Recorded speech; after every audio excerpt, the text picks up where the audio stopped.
একজন কিডনি রোগীর একটি সাধারণ প্রশ্ন থাকে যখন ডায়েটিশিয়ানের কাছে আসেন যে ওনার সাগুদানা খেতে মাঝে মাঝে ইচ্ছে করে, উনি কি সেটা খেতে পারবেন কি না।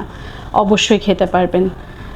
ওনাদের অনেক সময় দেখা যায় যে আমাদের মিট স্ন্যাক্সে কিছু খাবার তাদের জন্য দিতে হয়, যেমন কোনো ডেজার্ট আইটেম, যেমন সুজি দিয়ে একটু পায়েস রান্না করা বা সাগু দিয়ে একটু কাস্টার্ড করে খাওয়া, সেটা সেভাবে করে কিন্তু ওনারা ইজিলি খেতে পারেন।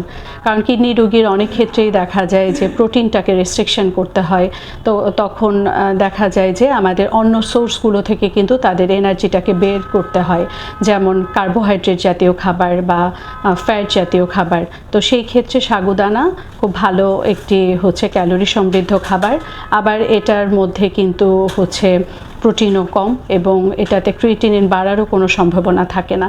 তাই প্রতিটি কিডনি রোগী কিন্তু প্রতিদিনই কিছুটা পরিমাণে হলেও কিন্তু সাগুদানা তার অন্য কোনো খাবারের সাথে অ্যাড করে, যেমন একটু সবজির সাথে অ্যাড করে বা ডেজার্টের সাথে বা দুধ জাতীয় খাবারের সাথে অ্যাড করে কিন্তু প্রতিদিনই কিছুটা হলেও গ্রহণ করতে পারবেন। ধন্যবাদ।